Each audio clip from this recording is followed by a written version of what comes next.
प्यारे दोस्तों, आज मैं आपको भारतीय अर्थव्यवस्था के विकास का 7th चैप्टर का सेकंड पार्ट समझाऊंगा, जिसमें ये सारे के सारे की पॉइंट्स आपको इनके फंडामेंटल बेस के साथ बहुत ही अच्छी तरीके से समझाऊंगा, बहुत ही सरल शब्दों में।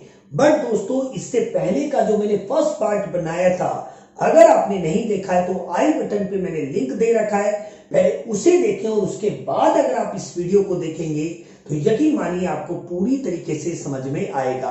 तो चलिए हम वीडियो को स्टार्ट करते हैं। सबसे पहले हम ये समझेंगे कि आखिर कार्य बल क्या होता है। देखिए, मैंने आपको बताया था कि कुल जनसंख्या यानी अगर हम भारत की बात करें तो भारत की जो कुल जनसंख्या है दोस्तों 135 करोड़ से ज्यादा है। ठीक है, अब उसमें से श्रम बल क्या होता है? श्रम बल जिसे हम लेबर फोर्स कहते हैं, और एक मैंने आपको बताया था जिसे मैंने अभी बताया कि कार्य बल। देखिए, एक हमारी टोटल पॉपुलेशन होती है, एक श्रम बल होता है और एक कार्य बल होता है। इन तीनों के बीच में जो डिफरेंस है ना, वो इस चैप्टर में अगर आपको समझ में नहीं आता तो आप इस चैप्टर में पूछे जाने वाले जो क्वेश्चन होंगे उनका सही से आंसर नहीं दे पाएंगे और ना ही ढंग से एक्सप्लेन कर पाएंगे। तो कुल जनसंख्या की अगर हम बात करें तो कुल जनसंख्या में सभी उपभोक्ता, सभी उत्पादक और सभी सामाजिक संस्थाएं में कार्य करने वाले व्यक्तियों को सम्मिलित किया जाता है। यानी भारत की जो कुल जनसंख्या है मेरे दोस्तों, वो है 135 करोड़। अब इस 135 करोड़ में बहुत सारी महिलाएं भी हैं जो गृहिणी हैं, बहुत सारे बच्चे भी हैं जो 18 वर्ष से कम है, और बहुत सारे सीनियर सिटीजन यानी वृद्ध व्यक्ति हैं जो 60 वर्ष से ऊपर की एज है जिनकी। अगर उनको क्या वो कार्य करते हैं? नहीं करते ना दोस्तों। तो 135 करोड़ कभी भी श्रम बल या कार्य बल नहीं हो सकता।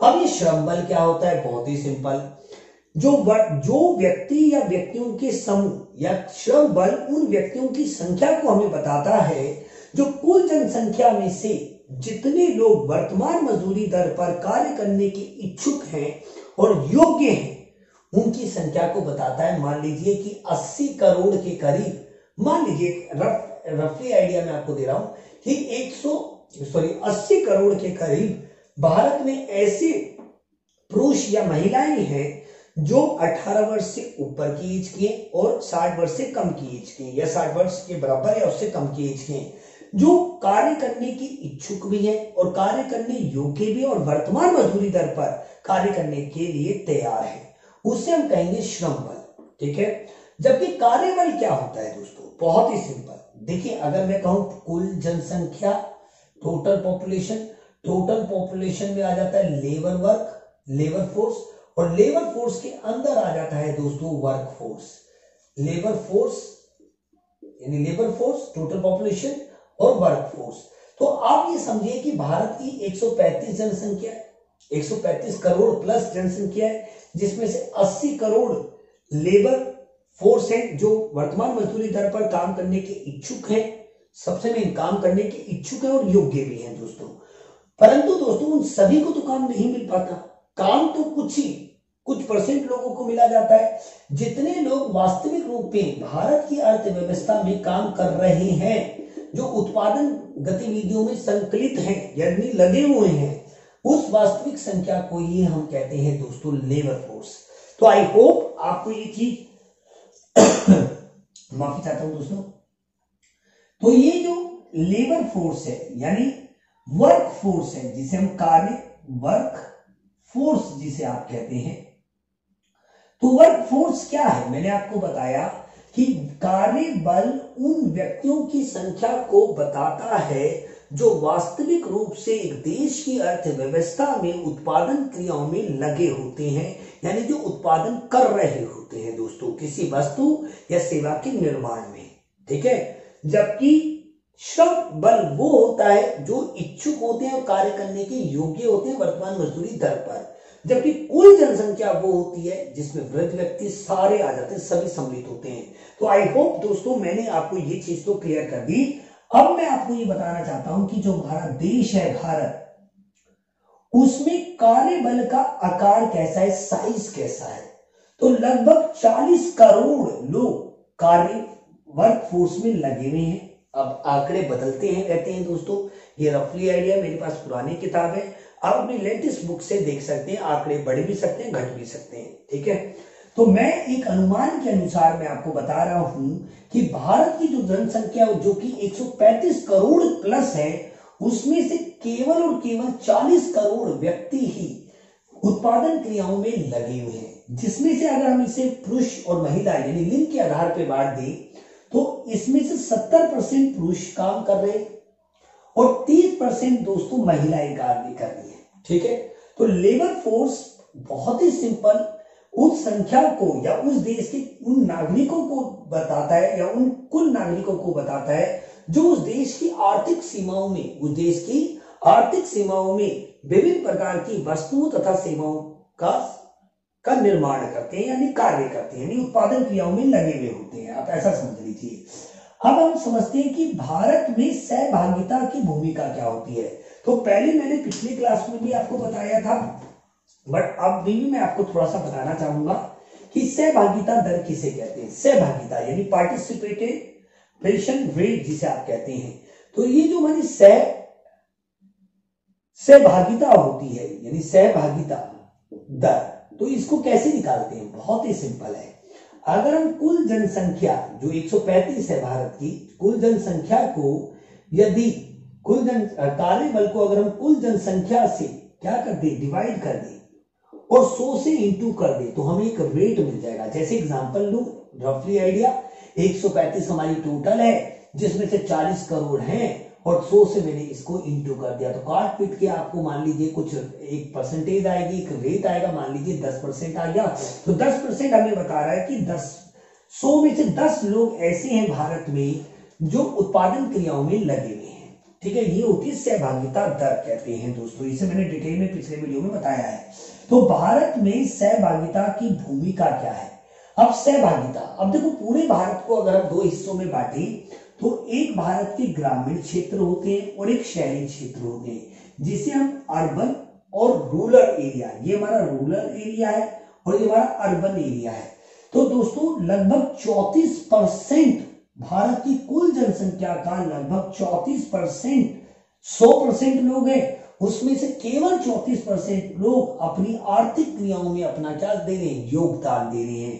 और अगर हम इसे गांव और शहरों में बांट दें तो ग्रामीण क्षेत्रों में तो 42% है दोस्तों और शहरी क्षेत्रों में दोस्तों 52% है। आ रही है बात समझ, बहुत ही सिंपल सी बात है, इसको तो हमने समझ लिया। ये तो आंकड़े ही कम ज्यादा हो सकते हैं, बट आपको समझना था कि कार्य बल क्या होता है जो मैंने आपको समझाया, और सहभागिता की दर क्या होती है ये भी मैंने आपको समझाया। ये आंकड़े परिवर्तनशील होते हैं, बढ़ते घटते रहते हैं। अब बात करते हैं कि भारत में रोजगार प्राप्त तथा भाड़े के मजदूर। देखिए 2 तरीके के मजदूर होते हैं यानी श्रमिक होते हैं, एक जो अपना खुद का व्यवसाय करते हैं, स्वयं रोजगार जिसे सेल्फ एम्प्लॉयड कहते हैं, और एक होते हैं भाड़े के जो टेम्परेरी बेसिस पे काम करते हैं। इसे भी हमने क्या किया है, शहरी और ग्रामीण क्षेत्रों में बांट दिया है दोस्तों, क्योंकि चैप्टर का नाम रोजगार, समृद्धि, अनौपचारिकता और संबंधित समस्याएं हैं एनसीईआरटी बुक में, और टीयर एंड बुक में इसको बेरोजगारी दे रखा है। सेम ही है, मतलब आप इसको थोड़ा बहुत आप समझ सकते हैं।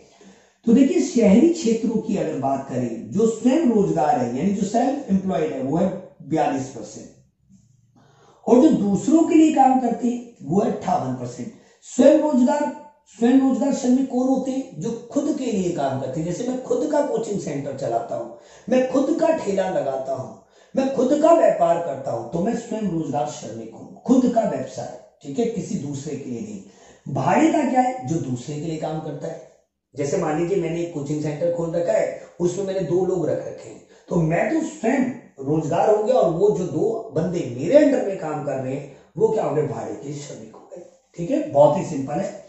आप देख रहे हैं कि रोज शहरी क्षेत्रों में ज्यादा मिलेंगे आपको, देखिए यहाँ पे 52% है, और ये तो ग्रामीण क्षेत्रों में जो निर्धनता है और जो बेरोजगारी है वो ज्यादा होती है दोस्तों, ये बात याद रखना, क्योंकि वहां पे रोजगार के अवसर कम होते हैं और कृषि वहां का प्रमुख क्या है, साधन है रोजगार का, और कृषि बैठी रहती है इंद्रदेव के भरोसे यानी मौसम के भरोसे।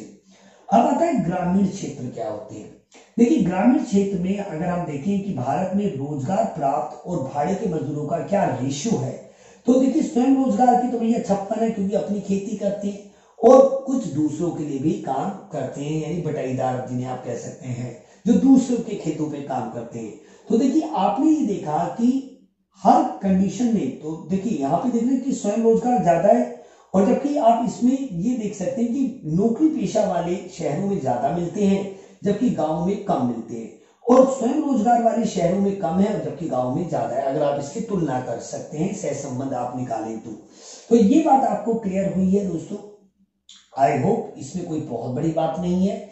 इसमें यह समझना था कि कार्यबल क्या होता है, ये उस जनसंख्या के उस प्रतिशत को बताता है या उन लोगों को बताता है जो वास्तविक रूप में उत्पादन क्रियाओं में लगे होते हैं, जबकि सहभागिता हमें ये बताती है, सहभागिता की दर हमें ये बताती है कि कुल जनसंख्या में से कितने लोग हैं जो उत्पादन क्रियाओं में लगे हुए हैं, यानी रेशियो बताती है। जबकि रोजगार, स्वयं रोजगार श्रमिक और भाड़े के श्रमिक क्या होते हैं, स्वयं रोजगार वो होते हैं जो खुद के लिए काम करते हैं, और भाड़े के वो होते हैं जो दूसरों के लिए काम करते हैं। ये तो मैंने पहले भी बता दिया आपको। तो इतना तो आंकड़े कम या ज्यादा हो सकते हैं, आप चेक कर लेना। अब हमें समझना है ये जो महत्वपूर्ण है, जिसे हम कहते हैं व्यावसायिक संरचना, यानी जितना भी व्यवसाय होता है दोस्तों भारत में, यानी आर्थिक क्रियाएं होती हैं या उत्पादन क्रियाएं होती हैं जिसके माध्यम से एक व्यक्ति या व्यक्तियों का समूह यानी परिवार अपनी जीविका प्राप्त करता है, जीने के लिए जो चीज पैसा प्राप्त करता है, उन्हें हम 3 क्षेत्रों में बांट सकते हैं। यानी भारत की जो अर्थव्यवस्था है उसे हम 3 क्षेत्रों में बांट सकते हैं। पहला है प्राथमिक क्षेत्र, दूसरा है द्वितीयक क्षेत्र और तीसरा है तृतीयक क्षेत्र। ये भारतीय संरचना, व्यावसायिक संरचना बोल दीजिए या भारतीय अर्थव्यवस्था का वर्गीकरण कह दीजिए कि हम 3 वर्गों में भारतीय अर्थव्यवस्था को बांट सकते हैं। अर्थव्यवस्था क्या होती है, मैंने आपको कई बार बताया है कि आर्थिक क्रियाओं की व्यवस्था करने को ही अर्थव्यवस्था कहते हैं, भले वो कोई नगर हो, भले कोई राष्ट्र हो, कभी भले वो एक राज्य हो या पूरा संपूर्ण विश्व हो दोस्तों। तो प्राथमिक क्षेत्र में दोस्तों भारत में प्राथमिक क्षेत्र को हम एको नाम से जानते हैं, कृषि क्षेत्र। और कृषि क्षेत्र बोलूं या प्राथमिक क्षेत्र बोलूं, कृषि क्षेत्र बोलूं या प्राथमिक क्षेत्र बोलूं, और कृषि क्षेत्र में पशुपालन, मत्स्य पालन, मधुमक्खी पालन यानी पशुपालन में इसी में इंक्लूड हो जाता है दोस्तों। यानी ये प्रकृति पे निर्भर है, ये थोड़ा प्राकृतिक रूप पे निर्भर होता है और मानव पे भी निर्भर होता है। तो प्राथमिक क्षेत्र को हम कृषि क्षेत्र भी कहते हैं। इसमें भारत की कुल जनसंख्या के, अगर मान लीजिए भारत के 100 लोग हैं तो 100 में से 60 लोग भारत में आज भी दोस्तों कृषि करते हैं या फिर वो किसी गैर कृषि क्षेत्र में संगलित है यानी लगे हुए हैं, जो कि भारत को एक विकासशील या फिर अविकसित देश की श्रेणी में खड़ा कर देता है। क्यों? रीजन समझिए मेरी बात को। जितना एक देश की जनसंख्या, जिस देश की जितनी जनसंख्या का जितना प्रतिशत कृषि या गैर कृषि गतिविधियों में इन्वॉल्व है, वो देश हमेशा आर्थिक रूप से पिछड़ा हुआ देश होगा दोस्तों। क्यों? क्योंकि आप समझते हैं कि वर्षा अच्छी हुई तो अच्छी फसल होगी, खराब वर्षा का मतलब है खराब सिंचाई के साधन है नहीं। तो नेचुरल सी बात है दोस्तों, जो कृषि, जो प्राथमिक क्षेत्र है वो कृषि या गैर कृषि क्षेत्र के संबंधित है, और भारत के 100 में से 60 लोग कृषि या उससे संबंधित क्रियाओं में संकलित है, जो कि भारत के एक विकासशील या फिर अविकसित देश होने का क्या बता रहा है, एक सबूत दे रहा है दोस्तों। क्योंकि कृषि है वर्षा भरोसे, और वर्षा देखिए भारत में एक हिस्से में आ रही होती है बाढ़, तो दूसरे हिस्से में पड़ रहा होता है सूखा। बड़ी अनिश्चितता है क्योंकि वर्षा चक्र बहुत प्रभावित हो गया है दोस्तों पर्यावरण प्रदूषण के कारण। अब बात करते हैं द्वितीयक क्षेत्र, जिसे विनिर्माण क्षेत्र या औद्योगिक क्षेत्र भी कहते हैं, जिसमें हम विभिन्न प्रकार की वस्तुओं का निर्माण करते हैं, सेवाओं का निर्माण करते हैं। ठीक है, जैसे ये जो मार्कर है ये विनिर्माण क्षेत्र में बना है। ठीक है, ये शर्ट है ये भी विनिर्माण क्षेत्र में है, बट इस शर्ट का जो कपड़ा आया है यानी जो कपास आया है वो प्राथमिक क्षेत्र से आया है। तो देखिए प्राथमिक क्षेत्र द्वितीयक क्षेत्र को रॉ मटेरियल देता है, सेवा क्षेत्र इसको श्रम देता है, और ये मिलकर विभिन्न प्रकार की वस्तुओं और सेवाओं का निर्माण करते हैं। और भारत में केवल और केवल 17% लोग ही द्वितीय क्षेत्र यानी औद्योगिक गतिविधियों में इन्वॉल्व हैं, जो कि भारत के आगे पिछड़ेपन यानी भारतीय अर्थव्यवस्था के पिछड़ेपन और गतिहीन होने के सबूत दे रहे हैं। क्योंकि जिस देश का प्राथमिक क्षेत्र में जितने ज्यादा लोग लगे होंगे, नेचुरल सी बात है दोस्तों, वो देश उतना ही गरीब होगा, और द्वितीय क्षेत्र में जितने कम लोग होंगे, नेचुरल बात है वो द्वितीय क्षेत्र वो देश गरीब होगा, यानी विकासशील होगा, यानी अविकसित देश होगा। अब बात करते हैं तृतीय क्षेत्र की। ये जो तृतीय क्षेत्र है ना दोस्तों, तृतीय क्षेत्र यानी इसे हम सेवा क्षेत्र भी कहते हैं, इसे हम कृषि क्षेत्र कहते हैं, इसे विनिर्माण या औद्योगिक क्षेत्र कहते हैं, और इसे हम सेवा क्षेत्र कहते हैं। सेवा क्षेत्र, सर्विस सेक्टर, बेरोजगारी इसी से संबंधित है। आप समझ रहे हैं मेरी बात? बहुत ही सिंपल है। तृतीय क्षेत्र क्या होता है? जो मानव संसाधन को बताता है। क्या दोस्तों? मानव संसाधन। अभी मैं आपको ये आंकड़े दे रहा हूं, ये मानव संसाधन से जुड़े हुए हैं। मानव संसाधन क्या? जैसे मैं टीचर हूं तो मैं भारत के लिए उपयोगी हूं, आप सबके लिए भी उपयोगी हूं, तो मैं एक संसाधन हूं। क्योंकि आपको अर्थशास्त्र समझना था तो मैं आपकी आवश्यकता पूरी कर रहा हूं, तो मैं क्या हूं? एक संसाधन। बट मैं तो एक मानव हूं, तो मैं कैसा हो गया? मानवीय संसाधन। तो मानवीय संसाधन आ जाते हैं दोस्तों तृतीय क्षेत्र के अंतर्गत। तो आप देख रहे हैं कि जो कृषि का क्षेत्र है वो बहुत ही ज्यादा है, उसके कंपैरिजन में जो भैया द्वितीय क्षेत्र है वो बहुत कम है, और द्वितीय क्षेत्र, इनमें एक संतुलन होना चाहिए। मतलब क्या होना चाहिए? संतुलन। आज जो विकसित देश है ना, जितने भी, जैसे कि अमेरिका हो गया, फ्रांस हो गया, ब्रिटेन हो गया, वो औद्योगिक क्षेत्र पे यानी द्वितीय क्षेत्र पे ज्यादा फोकस करते हैं, वो भगवान भरोसे नहीं बैठते दोस्तों। तो ये हमारी वेबसाइट संरचना थी। अब बात करते हैं रोजगार या काम रहित विकास। यानी मतलब आप इसको ऐसे समझिए कि आर्थिक समृद्धि तो बढ़ रही है लंबे समय में, यानी विभिन्न प्रकार की वस्तु तथा सेवाओं के उत्पादन में निरंतर वृद्धि हो रही है, यानी आर्थिक समृद्धि तो बढ़ रही है, बट वो आर्थिक विकास में नहीं बदल रही, आर्थिक विकास में नहीं बदल रही। अब देखिए, आर्थिक विकास का एक बहुत छोटा सा पार्ट होता है आर्थिक समृद्धि। आर्थिक समृद्धि का मतलब होता है सकल घरेलू उत्पाद यानी जीडीपी, जीडीपी का लंबे समय तक बढ़ते रहना, जिसे उसकी जनसंख्या वृद्धि निष्क्रिय नहीं कर पाए। यानी जितनी तेजी से जनसंख्या बढ़ रही है, उससे ज्यादा तेजी से अगर उस देश की भौगोलिक स्थिति में आर्थिक क्रियाओं का स्तर बढ़ रहा है, यानी विभिन्न प्रकार की वस्तु तथा सेवाओं का उत्पादन निरंतर बढ़ रहा है, परंतु जनसंख्या भी बढ़ रही है, बट जनसंख्या उसको प्रभावित नहीं कर पा रही है, तो उसे हम कहेंगे आर्थिक समृद्धि। आर्थिक समृद्धि तो बढ़ रही है, बट आर्थिक विकास में नहीं बदल रही, क्योंकि इस आर्थिक समृद्धि में ज्यादातर जो धन्ना किस्म के लोग होते हैं, जो मोटे मोटे पेट वाले होते हैं, जो बहुत बड़े बड़े उद्योगपति होते हैं, जैसे कि मुकेश अंबानी, धीरूभाई अंबानी, ठीक है, मुकेश अंबानी हो गए, या कहते हैं गौतम अदानी जी हो गए, रतन टाटा जी हो गए, ये जितने भी हैं ना, ये जीडीपी का बहुत ज्यादा पैसा अपने खाते में रख लेते हैं। तो देखने वाले को तो लगेगा कि भारत का जीडीपी बढ़ रहा है, परंतु वो ये नहीं देख रहे कि उसमें से 100 लोगों में से केवल 10 लोग ही उसका 90% या 80% पैसा अपने खातों में ले जाते हैं। तो सारों का इन्वॉल्वमेंट नहीं है, सहभागिता की जो दर है वो बहुत निम्न है दोस्तों। तभी हमेशा एक देश की सरकार, एक लोकतांत्रिक सरकार ये कोशिश करती है कि कार्यबल में वृद्धि हो, सहभागिता में वृद्धि हो, तो तभी तो दोस्तों देश में जो बेरोजगारी है वो खत्म होगी, बेरोजगारी खत्म होगी तो निर्धनता खत्म होगी, और निर्धनता खत्म होगी तो देश अपना आर्थिक विकास जो उसका लक्ष्य था उस देश की सरकार का, उसे प्राप्त कर पाएगा दोस्तों। बहुत ही सिंपल सी बातें होती हैं, अब आपको ये समझ में आ जाएगा। रोजगार या काम रहित विकास, इससे अभिप्राय उस स्थिति से है जिसमें रोजगार के अवसरों की तुलना में जीडीपी तेजी से बढ़ता है, जीडीपी तेजी से बढ़ता है, परिणाम स्वरूप बेरोजगारी।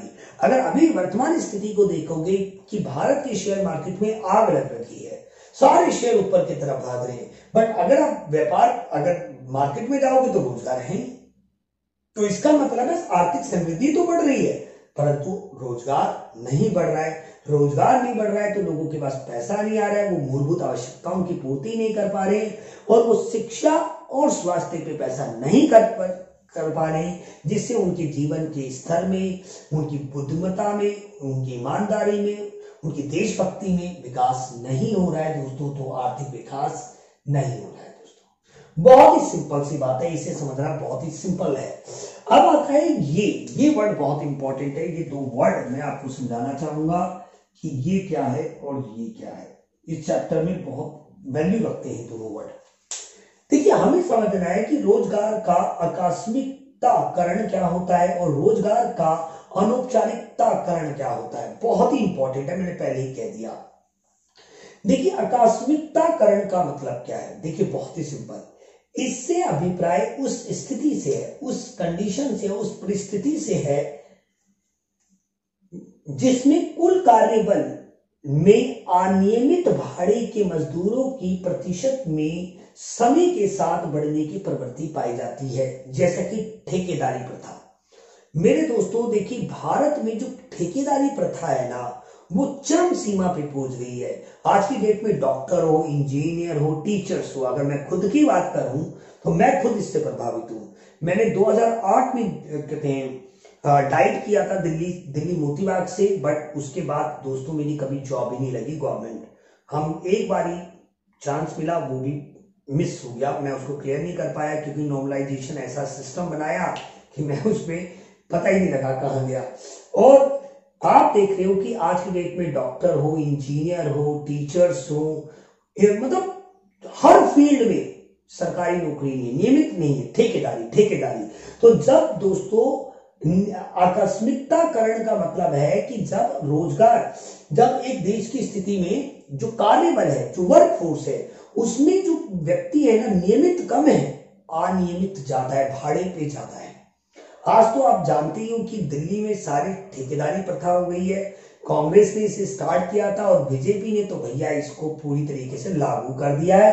अब वो तो सरकारी नौकरी देना ही नहीं चाहती, वो कहती है कि सरकार स्थिति में नहीं है सरकारी नौकरी देने में। तो प्राइवेट जॉब्स आती हैं और प्राइवेट जॉब्स क्या होती है, अनियमित होती हैं। क्या होती है, अनियमित होती हैं, भाड़े पर नियमित और भाड़े के मजदूरों के प्रतिशत में समय के साथ बढ़ने की प्रवृत्ति पाई जाती है। और ये भारत में और जितने भी ज्यादातर अल्प विकसित देश हैं या अविकसित देश हैं, उनकी सरकारें यही कर रही हैं, क्योंकि एक सरकारी टीचर को जितनी सैलरी देनी पड़ती है ना, उतनी ही सैलरी में 2 या 3 भाड़े के टीचर यानी टेम्पररी बेसिस पे यानी अडॉप्ट पे उतने ही टीचर मिल जाते हैं और काम उतना ही लेते हैं दोस्तों। क्योंकि मैं खुद एक अडॉप्ट टीचर रहा हूं एमसीडी में और मैंने कई साल ये चीज देखी है। तो देखिए, रोजगार का इसे क्या कहेंगे, आकस्मिककरण। तो देखिए, मैंने कहा जो नियमित होते हैं, जो अनियमित होते हैं, अनियमित कर्मचारी हूं या भाड़े के कर्मचारी हूं, उनका रेशियो बढ़ता चला जाता है नियमित और मतलब इनसे। तो ये तो बढ़ते हैं और वो घटते हैं। अब बात करते हैं अनौपचारिक क्षेत्र क्या होते हैं। अनौपचारिक क्षेत्र क्या होते हैं, बहुत ही इंपॉर्टेंट है दोस्तों। मैं आपको बता दूं, अनौपचारिकता बहुत ही इंपॉर्टेंट है और अभी लॉकडाउन में ना यही टूट गया हमारा, क्योंकि भारत की बैकबोन है अनौपचारिकताकरण। क्योंकि राहुल गांधी जी ने, जो कांग्रेस के अध्यक्ष हैं, उन्होंने कहा था ये बात और मैं उनकी बात से पूर्ण रूप से सहमत हूं, क्योंकि दोस्तों मैं एक अर्थशास्त्री हूं और मैं उनके भाषण से और उनके जो स्टेटमेंट उन्होंने दी थी कि भारत का जो लॉकडाउन लगाया, अनप्लान्ड लॉकडाउन लगाया, उससे भारत का जो असंगठित क्षेत्र होता है उसकी कमर टूट गई और भारत की रीढ़ की हड्डी है दोस्तों असंगठित क्षेत्र। तो देखिए, अनौपचारिकताकरण मतलब क्या है, बहुत ही सिंपल है। देखिए, इससे अभिप्राय एक ऐसी व्यवस्था से है जिसमें व्यक्ति अर्थव्यवस्था के असंगठित क्षेत्र में अधिक रोजगार तथा संगठित क्षेत्र में कम रोजगार प्राप्त करता है। मतलब असंगठित क्षेत्र जिसका डाटा भारत सरकार के पास नहीं होता है, जो किसी प्रकार का टैक्स नहीं भरता है, जैसे रेडी वाले हो गए, ठेले वाले हो गए, जो भी हो गए, मतलब जिसका डाटा या जो इनकम टैक्स फाइल नहीं करता है, जैसे गोलगप्पे वाले आपने देखे होंगे, पटरी वाले देखे होंगे, फेरी वाले देखे होंगे, वो सारे के सारे दोस्तों क्या हैं, असंगठित क्षेत्र हैं। और भारत में अभी इस समय बेरोजगारी इतनी ज्यादा भयंकर रूप इसलिए ले चुकी है क्योंकि लॉकडाउन जो 3 महीने का रहा, जो हमारे श्री नरेंद्र मोदी साहब ने लगवाया, उन्होंने इसकी कमर तोड़ दी। जिस वजह से दोस्तों इतनी बेरोजगारी फैल रखी है। तो आकस्मिकताकरण मतलब होता है कि भाड़े के, देखिए अगर मैं तराजू बनाऊं, जैसे मान लीजिए ये तराजू है, इसमें जो अनियमित है इनका वेटेज तो बढ़ता जा रहा है और नियमित का कम है। तो किसमें? कार्यबल में, यानी वर्कफोर्स में। बहुत ही सिंपल, यानी अनियमित वाले श्रमिक तो बढ़ते चले जा रहे हैं भाड़े पर हो, और जो परमानेंट है यानी जो नियमित है उनकी संख्या क्या हो रही है? कम होती जाए। ये हो गया भैया हमने।